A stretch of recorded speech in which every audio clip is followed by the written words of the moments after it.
வணக்கத்திற்குரிய அன்பு நண்பர்களே, மகாபாரத கிளைக்கதைகள். இந்த கிளைக்கதைகள் பெரும்பாலும் வியாசபாரத்தில் இருப்பதில்லை, வில்லிபாரத்திலும் இருப்பதில்லை. இது செவி வழியாக பண்டு தொட்டு சொல்லப்படுகின்ற ஒரு கதை. இந்த கதை அறம் சார்ந்த வாழ்வியலை முன்னெடுத்து மனிதன் வாழ வேண்டும் என்பதற்காக நம் மூதாதையர்கள், முன்னோர்கள் புனையப்பட்ட கதையாக இருந்தாலும் அதை கற்றுணர்ந்து நாமும் நல்வழி செல்ல வேண்டும் என்பதை உங்களோடு நான் பகிர்ந்து கொள்ள ஆசைப்படுகிறேன் அன்பு நண்பர்களே. தர்மபிரான் யுத்தம் முடிந்து, குருட்சேத்திரம் யுத்தம் முடிந்து 40 ஆண்டு காலம் ஆட்சி செய்கிறார். அந்த ஆட்சியில் வன்மையும் இல்லை, வறுமையும் இல்லை. சிறப்புற ஆட்சி செய்து மக்களுக்கு அனைத்து நலங்களையும் வளங்களையும் அளித்து சீரும் சிறப்புமாக வாழ்ந்தார் இந்த தர்மபிரபு தர்மர். இப்பர் வாழும் காலத்தில் துவக்கம் ஒன்று இருந்தால் முடிவு ஒன்று இருக்கும். அப்படி முடிவுக்கு முடிவானவன் இறைவன், முடிவே தெரியாதவன் நாம். அன்று ஒரு நாள் தர்மனுக்கும் முடிவு நாள் எழுதப்பட வேண்டும் என்பது கூற்றாக இறைவன் எண்ணினானோ இல்லையோ, ஒரு திருவிளையாடல் நிகழப்பட்டது. தர்மராஜன் பட்டங்கட்டி ஆளுகின்ற பொழுது அவன் கொடையின் கீழ் வாழ்கின்ற பொதுமக்களாக இருக்கக்கூடிய விவசாய குடியை சேர்ந்தவர்கள் இருவர் இருக்கின்றார்கள். ஒரு விவசாயி தன் நிலத்தை விற்றான் வேறொரு விவசாயிக்கு. அந்த விவசாயி வாங்கி ஓரம் அண்டங்கழித்து நல்ல உழுது நீர் பாய்ச்சி ஏற்பூட்டி உழுகின்ற போது அவன் ஏற்கலப்பையில் ஒரு தங்க குடம் ஒன்று ஆற்படுகிறது. தங்க குடம் என்றால் தங்க குடத்தில் உள்ள நாணயங்கள் இருக்கின்றது. இந்த நாணயத்தை பார்த்து வாங்கியே அந்த விவசாய குடி, நம் விற்றவருக்கு இது சொந்தமாயிற்றே, நாம் ஏன் இதை கைப்பற்றி இருக்க வேண்டும், இதற்கும் சம்பந்தமில்லை என்று விற்றவரிடம் போய் வினவுவார்.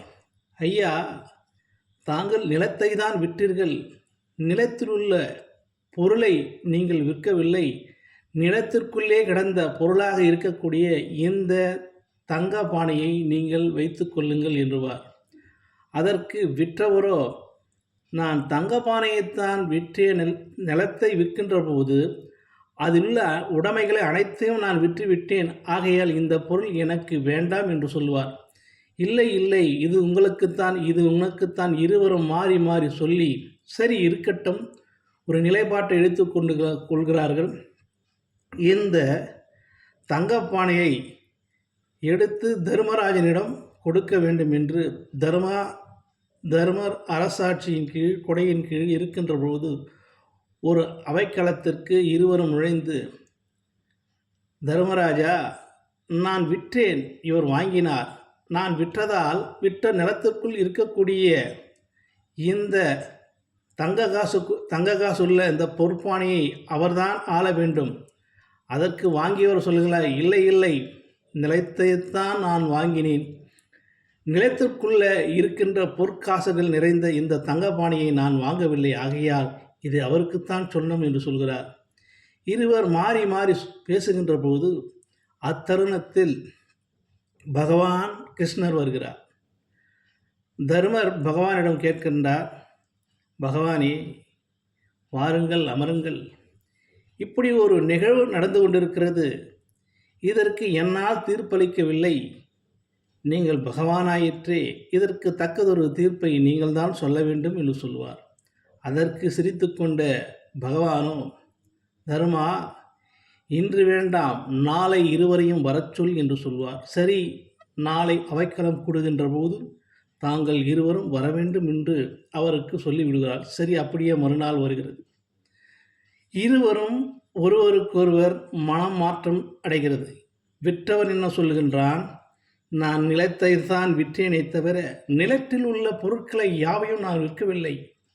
வாங்கியவன் சொல்லுகின்றான், நான் வாங்கிய நிலத்தை வாங்கியதால் நிலத்தில் உள்ள அனைத்து பொருட்களும் எனக்கு சொந்தமாயிற்றே. இந்த பொருட்கள் எனக்கு உரிமை உள்ளது என்று இருவருக்கொருவர் கைகலப்பாய் சண்டை மூண்டு அவைக்களத்திற்கு வருகிறார்கள் இருவரும். நேற்று வரையில் பணம் எங்களுக்கு வேண்டாம் என்று சொல்லுகின்ற இருவரும் இன்று பணம் எங்களுக்குத்தான், பொற்கிழி எங்களுக்குத்தான், தங்கப்பானை எங்களுக்குத்தான் ஒருவரை ஒருவர் தாக்கிக் கொள்ளுகின்ற போது தர்மர் கேட்பார் கிருஷ்ணரிடம், கிருஷ்ணா, நேற்றைய தினம் இவர் எப்படி நடந்து கொண்டார்கள், இன்றைய தினம் ஏன் இப்படி நடந்து கொள்கின்றார்கள்? விந்தையிலும் விந்தையாக இருக்கிறது. இதற்கு நான் என்ன பதில் சொல்ல வேண்டும் என்று புரியவில்லையே கிருஷ்ணா என்று சொல்வார். அதற்கு பகவானோ, தர்மா, இன்று கலி பிறந்து விட்டது. கலி பிறந்து விட்டதால், கலியுகம் தோன்றிவிட்டதால் நியாய தர்மங்கள் இங்கே நியாய தர்மங்களோடு மனிதன் வாழ்வது கடினம். ஆகையால் நீங்கள் வனவாசத்தை மேற்கொண்டு துறவு மேற்கொள்ள வேண்டும் என்று சொல்வார். சரி, அப்படியாகட்டும் என்று தருமனும் தன்னுடைய தம்பிமார்களும் குந்தி தேவியும் பாஞ்சாலியும் துறவு பண்ணுகிறார்கள். நாடு நகரத்தை இழக்கின்றார்கள். இந்த 40 ஆண்டு கால ஆட்சியை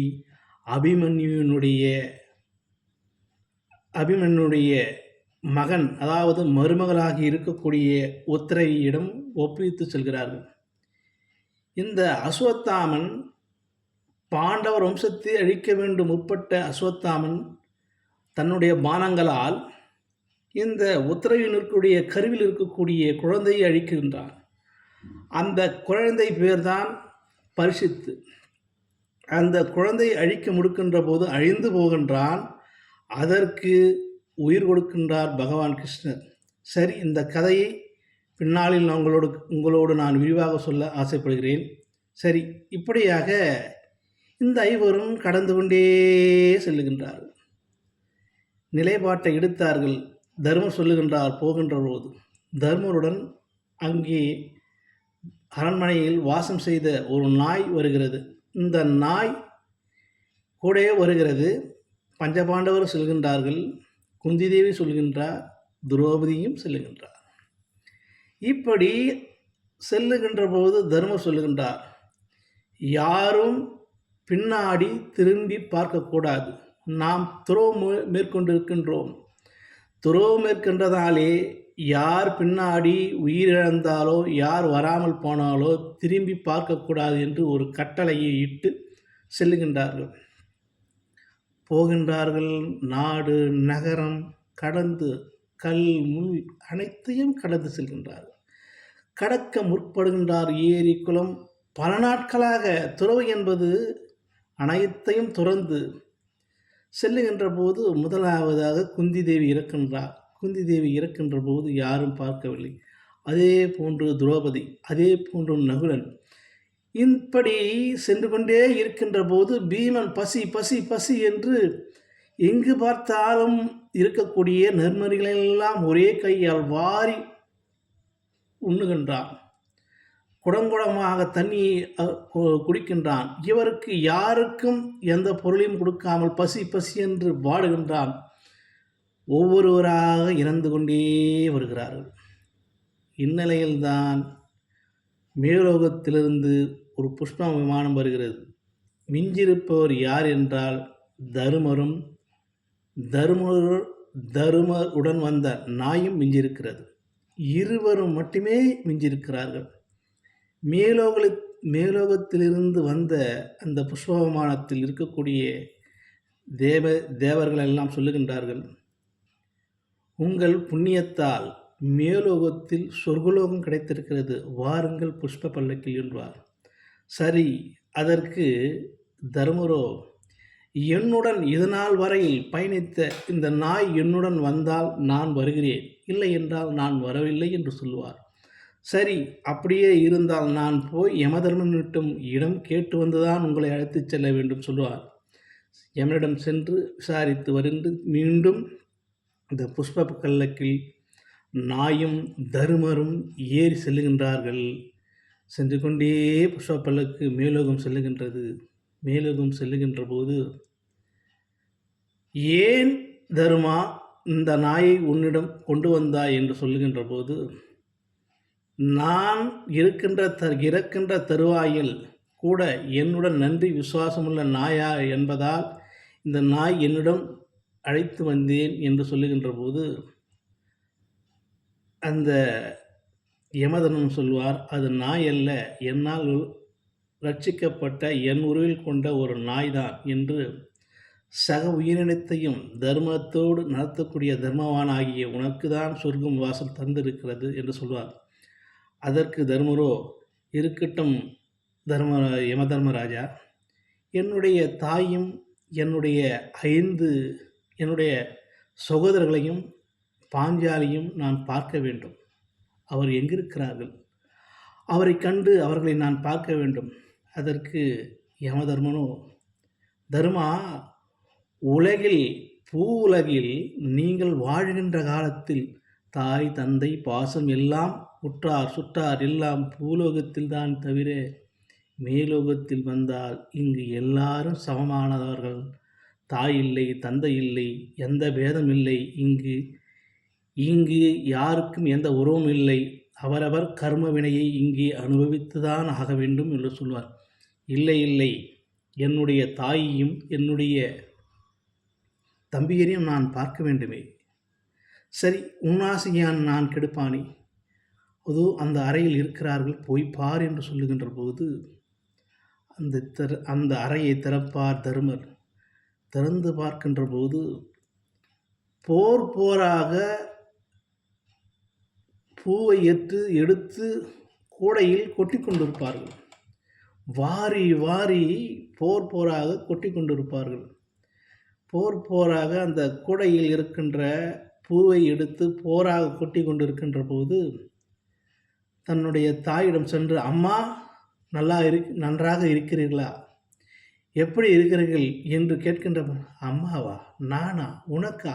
எப்போது அம்மா? யார் அம்மா? சே தூரப்போ, நாங்கள் வேலை செய்து கொண்டிருக்கின்றேன், நீ போ தூர. தம்பி பீமா, அண்ணன் வந்திருக்கிறேனப்பா. யார் அண்ணன்? நீ எல்லாம் எனக்கு அண்ணனா? போப்பா, என்னுடைய தொழிலை கெடுக்கின்றாய் என்று குந்தி தேவியும் பாஞ்சாலியும் அனைவரும் போராக அந்த பூவை கொட்டி கொண்டிருக்கின்ற போது தர்மருடன் கேட்பார், அப்பா தர்மா, வாழ்க்கை என்பது பிரயாணம் போல ஆவது. உன்னுடைய பிரயாணத்தில் இதுவரையில் பயணித்தார்கள், அவர்களை பிரயாணியாக மட்டுமே பார்க்க வேண்டும்.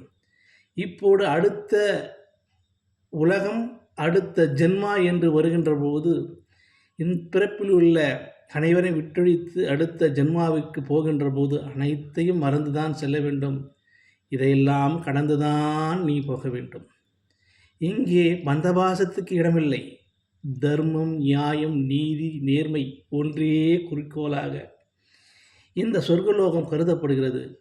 எவன் பூலோகில் அநீதியையும் தர்மத்திற்கும் புறம்பாக செயல்பட்டால் அவனை இங்கே செக்கில் இடுவதும் இங்கே அவர்களை கடுமையான தண்டனைக்குள்ளாக்குவதும் எனது கடமை. நன்மை செய்தால் அவர்களை தேவலோகம் சென்று மோட்சகதி அடைய வைப்பதும் என்னுடைய கடமை. ஆகையால் இது விட்டொழி தர்மா. இது போன்ற எண்ணம் இங்கே வேண்டாம். உன்னுடைய தர்மவாசல் சொர்க்கவாசல் திறந்திருக்கின்றது போ என்று சொல்வார். அதன் உடன்பட்ட தருமரும் அந்த சொர்க்க வாசலை தாண்டி உள்ளே நுழைந்து செல்கின்றார். அவர் செல்கின்றார். நான் கதையை சொல்லி முடிக்கின்றேன். நன்றி, வணக்கம், அன்பு நண்பர்களே.